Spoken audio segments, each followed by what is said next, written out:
উফ, এইবার এমন একটা দাও মারবো না যে কৃষ্ণচন্দ্র কেঁদে কুল পাবে না। কিন্তু সেটা একমাত্র সফল হবে এর মন্ত্রী আমাদের পাশে থাকে। আরে ও তো মোহর ছাড়া আর কিছুই চেনে না।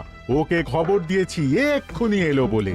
রাজামশাই, কৃষ্ণনগরের মন্ত্রী এসেছেন। ওকে ভেতরে পাঠিয়ে দাও। প্রণাম খাম্বাজরাজ। এ কি রানীমা, আপনি? আমি তোমাদের কৃষ্ণনগরের রানী নই। আমার নাম ললনা। আমি হরেক রকমের গলায় কথা বলতে পারি। এটা আমার আসল গলা। ওরে বাবা রে বাবা রে বাবা, আপনি তো প্রতিভার জলজ্যান্ত রূপ। একে আপনি কোথা থেকে পেলেন খাম্বাজরাজ? বেশ কিছুদিন আগে একটা যাত্রা দেখতে গিয়ে ললনার সাথে পরিচয় হয়। ওর ব্যাপারে সবকিছু জানার পরে আমার মাথায় একটা বুদ্ধি খেলে যায়। তাই আপনি আমাকে ডেকে পাঠিয়েছেন, তাই তো? একদম তাই। আমার একটা পরিকল্পনা আছে। ছলে বলে কৌশলে ওই কৃষ্ণনগরের আসল রানীকে কিছুদিনের জন্য বাইরে পাঠাতে হবে, আর সেই সুযোগে সেসব দায়িত্ব আমার ওপরে ছেড়ে দিন। আমি নিজের দায়িত্ব নিয়ে ললনাকে কৃষ্ণনগরের রানীর সমস্ত আদব কায়দা শিখিয়ে দিয়েছি। এখন শুধু আমি বাকি ব্যাপার নিয়ন্ত্রণ করব। এখন মহারাজ বাৎসরিক হিসেব নিয়ে ব্যস্ত, তাই রানীমা চলে যাবেন আর তার বদলে ঢুকবে ললনা দেবী। তাহলে আর দেরি কেন? আজ রাতেই বেরিয়ে পড়ো। আর যদি আমার পরিকল্পনা অনুযায়ী এগোতে পারো, তাহলে কিছুদিন পরে তুমি হয়ে উঠবে কৃষ্ণনগরের রাজা। আমার কত দিনের আশা। চলুন তাহলে। হ্যাঁ চলুন, রাজবাড়ির বাকি ব্যাপার যেতে যেতে বুঝিয়ে দেব। রানীমা কিভাবে কথা বলেন, কাকে কি বলে ডাকেন, রাজবাড়ির কোথায় কি আছে সব।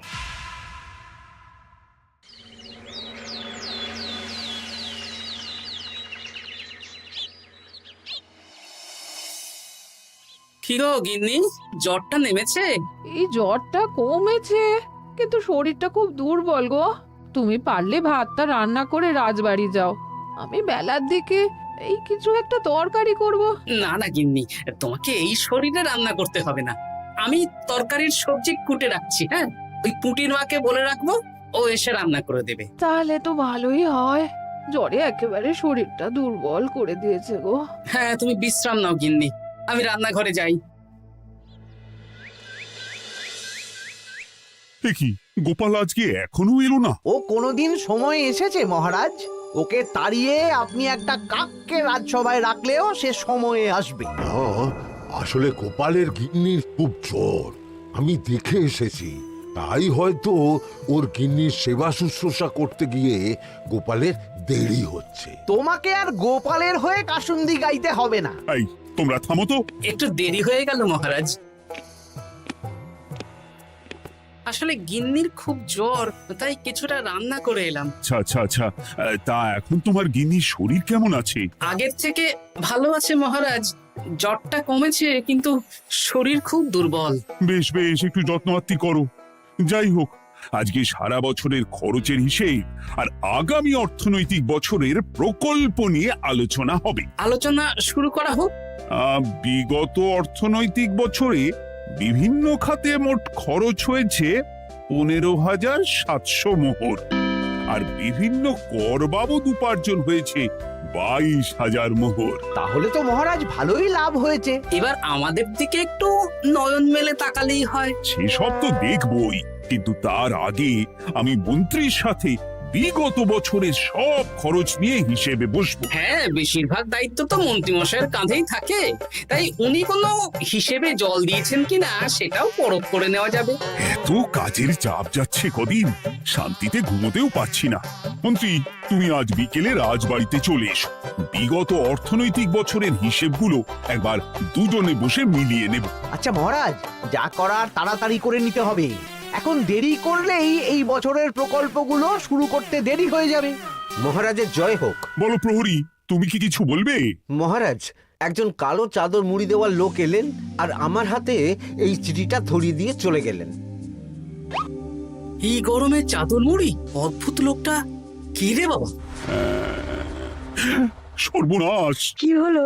তোমাদের রানীমার জ্যাঠামশাই খুব অসুস্থ, তাই পরিবারের সবার সাথে দেখা করতে চান। ও মা গো, আজ সভা এখানেই শেষ। এইবার শুরু হবে আসল খেলা। কি বলছেন মহারাজ? হ্যাঁ রানী, আমাকে এক্ষুনি জ্যাঠামশাইয়ের কাছে যাওয়ার বন্দোবস্ত করে দিন মহারাজ। কিন্তু রানী, তোমার জ্যাঠামশাইয়ের বাড়ি কৃষ্ণনগর থেকে ঘোড়ার গাড়িতে গেলেও তো 1.5 দিন সময় লেগে যাবে। এদিকে আমার এত কাজের চাপ। আপনি বরং কয়েকদিন পরে আসুন, আমাকে এক্ষুনি যেতে হবে মহারাজ। বেশ বেশ, আমি তোমার যাওয়ার ব্যবস্থা করছি। সাবধানে যেও রানী, আমি 2-3 দিনের মধ্যেই আসছি।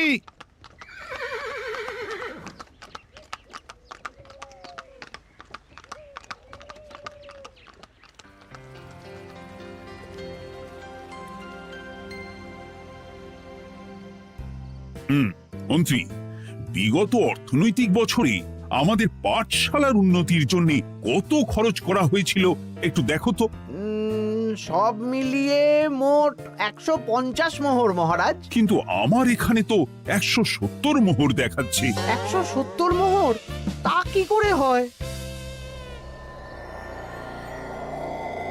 একই রানীমা, আপনি ঘোড়ার গাড়ি করে গেলেন আর হেঁটে চলে এলেন? সে আমার ব্যক্তিগত ব্যাপার, তুমি তোমার কাজ করো।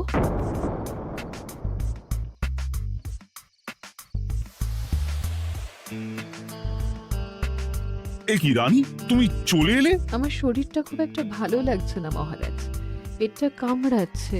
তাই সহিসকে বললাম ঘোড়ার গাড়ি নিয়ে জ্যাঠামশাইকে দেখে আসতে, আর আমি বাড়ি চলে এলাম। ও, সহিস এসে খবর দেবে, তারপর আমি আর আপনি দুজনে একসাথে যাব।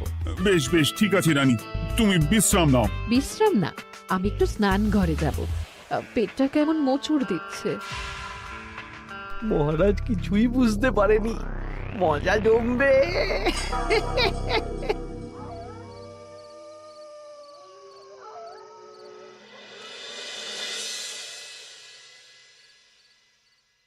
এ কি রানী, তুমি তোমার সব গয়না গাটি বের করছো কেন? আমার আর এই পুরনো নকশার গয়না পছন্দ নয় মহারাজ। ভাবছি কালকে সকালবেলা এই গয়নাগুলো শ্যাকরাকে দিয়ে শহুরে নকশায় নতুন গয়না বানাবো। কিন্তু এগুলো তো তোমার সবই পছন্দের গয়না। কিন্তু মহারাজ, আমি ভেবে দেখলাম এই গয়নাগুলো সবই বড্ড ভারী গয়না। আমি শহুরে আধুনিক নকশার হালকা গয়না পরবো। এমনিতে জ্যাঠামশাইয়ের শরীরটা ভালো নেই, মনটাও ভালো নেই, ও, পেটটা কেমন মোচড় দিচ্ছে। আমি আরেকবার স্নান ঘরে যাব।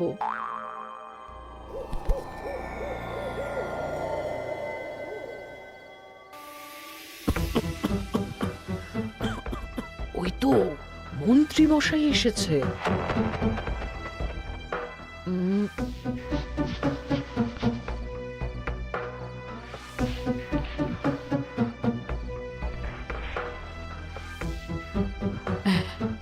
এই রাজ্যে গোপাল আমার শত্রু, কালকে থেকে গোপালকে খাটাবে।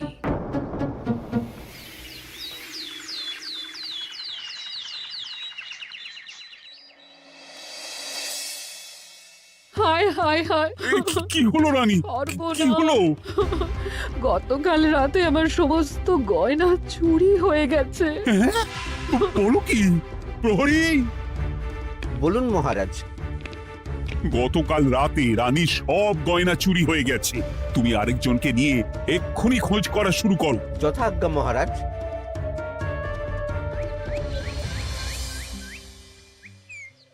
আমার সব গয়না চুরি হয়ে গেল, এবার আমি কি করব? রানী তুমি কেঁদো না, সেই সকাল থেকে কেঁদেই চলেছ। আমি তো প্রহরীকে খোঁজ করতে পাঠিয়েছি। এই সব প্রহরী কর্মচারী কাউকে বিশ্বাস হয় না আমার। আজ থেকে সবাইকে ছুটি দিয়ে দেব। কি বলছো তুমি? সবাইকে ছুটি দিয়ে দিলে রাজবাড়ির কাজ কে করবে? কেন? আমাদের সবচেয়ে বিশ্বাসযোগ্য সভাসদ গোপাল আজ থেকে রাজবাড়ির সব কাজ গোপাল করবে। কি বলছো? আপনি কি বলতে চাইছেন? গোপাল বিশ্বাসযোগ্য না? হ্যাঁ, গোপাল আমার সবচেয়ে প্রিয়। ওর চেয়ে বিশ্বাসযোগ্য আর কেউ নেই। কিন্তু কোনো কিন্তু না, বলবেন আপনার আদেশ। এক্ষুনি গোপালকে ডেকে পাঠান। যেমন তোমার ইচ্ছে। গোপাল, গতকাল রাতে রানীর সব গয়না চুরি হয়ে গেছে, তাও আবার ঘরের ভেতর থেকে। আমি চাই তোমার মতো বিশ্বাসযোগ্য লোকই রাজবাড়ির সমস্ত কাজ করুক। মানেটা ঠিক বুঝতে পারলাম না রানীমা। মানে আমি রাজবাড়ির বেশিরভাগ কর্মচারীকে ছুটি দিয়ে দিচ্ছি, তার বদলে রাজবাড়ির কাজ করবে তুমি। কিন্তু কোনো কিন্তু না, রাজসভার ভাড়ামো অনেক হয়েছে। এবার থেকে তোমার কাজ বাসন মাজা, ঘর মোছা, কাপড় কাচা, পুরো রাজবাড়ি ঝাঁট দিয়ে পরিষ্কার করা। এই সেরেছে। যাও, রান্নাঘর থেকে বাসন নিয়ে পুকুর পাড়ে গিয়ে বাসন মাজবে। এ কি গোপাল, রাজসভা থেকে সোজা পুকুর পাড়ে? কি হয়েছে নাকি? খুব হাসি পাচ্ছে না? হাসি তো পাবেই, নতুন রানীমা আসার পরে তোমার এই হাল করে ছেড়ে দিল। নতুন রানীমা? না, আসলে ঘটা বলতে চাইছে রানীমা তোমাকে নতুন চাকরি দিয়ে এই হাল করলো। ও যা হয়েছে ভালো হয়েছে, আমার পেছনে না লেগে নিজের কাজ করুন যান। কোথায় কি বলতে হয় জানিস না নাকি? অভ্যেস নেই তো, তাই মুখ ফসকে বেরিয়ে গেছে।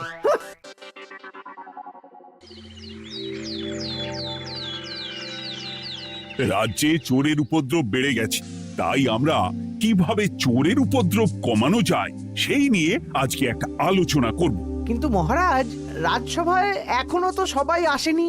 এই তো এসে গেছি। ওই রাজবাড়ির জামা কাপড় কাচ্ছিলাম। এ কি, গোপাল এখন রাজবাড়ির জামা কাপড় কাচে? হ্যাঁ, সেসব করতে গিয়ে আমার নিজের জামা কাপড়ই ভিজে গেল, তাই বদলে এলাম। মহারাজ, রানীমা ঘোড়ার গাড়ি করে এসেছেন। মানেটা কি? রানী তো রাজবাড়িতেই আছে। কি মহারাজ, আমি প্রহরীদের কাছে শুনলাম আমার মতন দেখতে কেউ রাজবাড়িতে উড়ে এসে জুড়ে বসেছে। মানে তুমি তো আগেই চলে এলে। কি কাণ্ড! এই কে? শুনলাম আমার মতন দেখতে কেউ এসেছে। ও আচ্ছা, আপনি। তা কি চাই আপনার? বোঝো কাণ্ড, একরকম দেখতে একরকম গলা, এ বলে আমি আসল, ও বলে আমি। হায় হায় হায়, আসল নকল বোঝাই দায়। একটা নয়, দুটো রানী। আমার জ্যাঠামশাই একদম সুস্থ। এই মহিলা নিশ্চয়ই ভুয়ো চিঠি দিয়ে নিজের রাজবাড়িতে ঢোকার সুযোগ খুঁজছিল।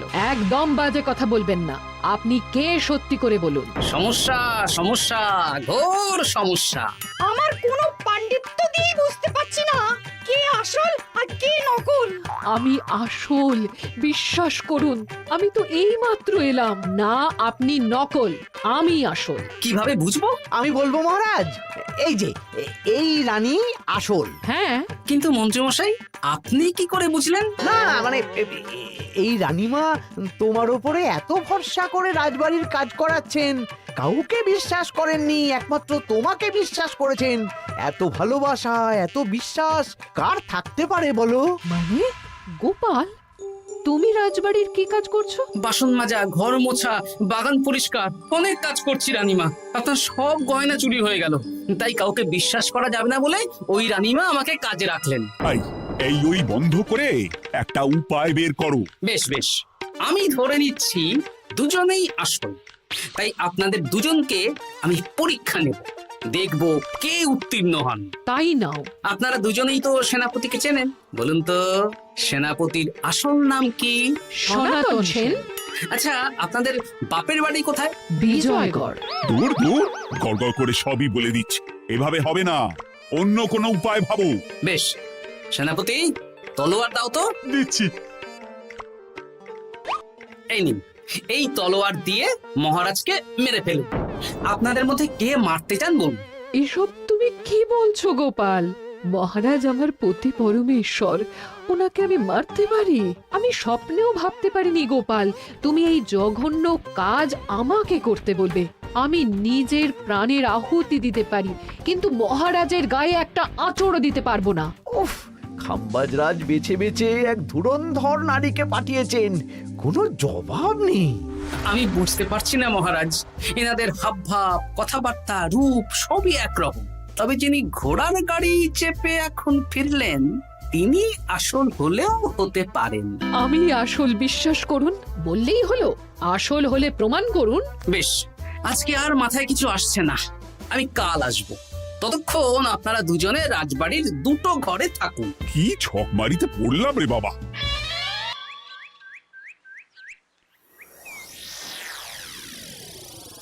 ললনা একদম তৈরি হয়ে এসেছে। দারুণ মজা হচ্ছে বলুন। এবার শুধু একবার আসল রানীকে সরিয়ে ললনা যদি রানী হয়ে যায়, তাহলে রানীর গয়নার মতন সব আমার হাতে চলে আসবে। তারপর কি হবে? তারপর ধীরে ধীরে মহারাজকেও কায়দা করে সরিয়ে দেব, আর খাম্বাজ রাজ আর আমি এই দুজনে মিলে এই রাজ্য চালাবো। কি বুদ্ধি আপনার মাথায়।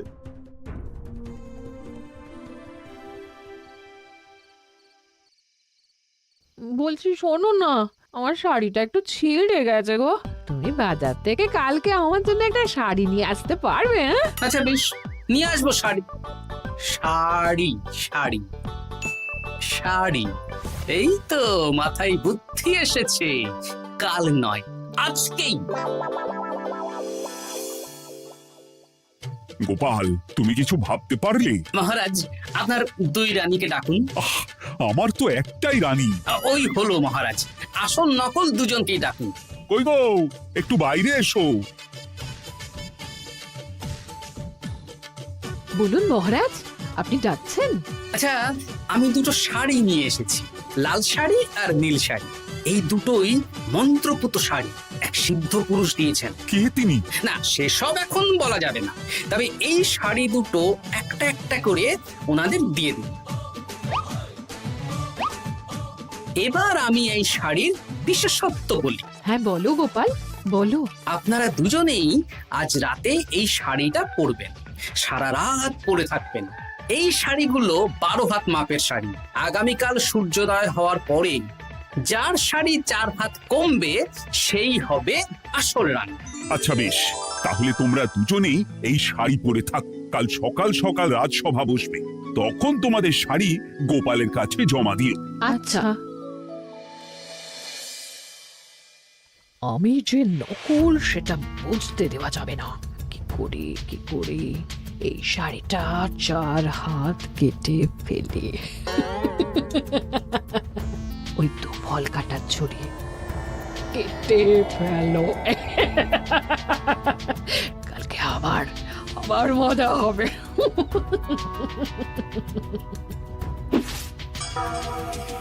হে ঠাকুর, রক্ষা করো ঠাকুর, আমার শাড়িটা যেন 4 হাত কমে যায়।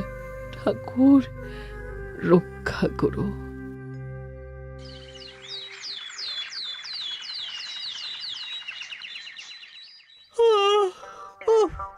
এত সকাল সকাল রাজসভা, দূর, ভালো করে ঘুমটাও হলো না। আমি তো ঘুমোইনি, চিন্তায় ঘুমই আসেনি।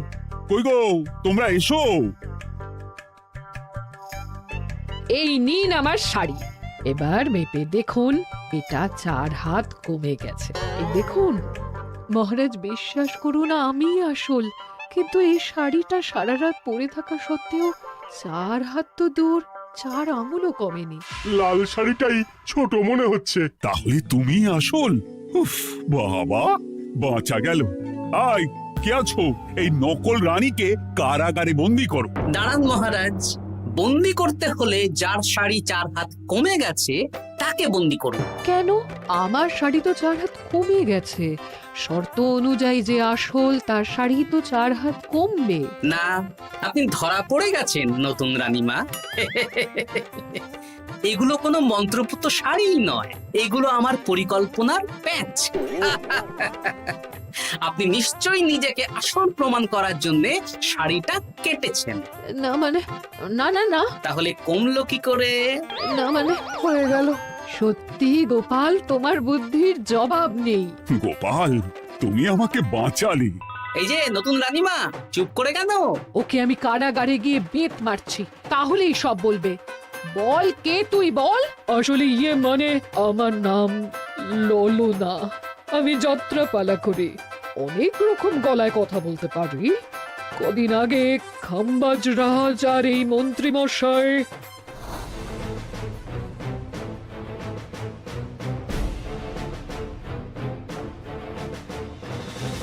বাহ বাহ বাহ বাহ, এ তো দেখছি ললনার ছলনা। তার মানে রানীমার গয়না? ওগুলো তো সব মন্ত্রীকে দিয়েছি, জানলা দিয়ে কাপড়ে পেঁচিয়ে নামিয়ে দিয়েছি। মন্ত্রী, তোমাকে আমি শুলে চড়াবো। ভুল হয়ে গেছে মহারাজ, আমাকে ক্ষমা করুন।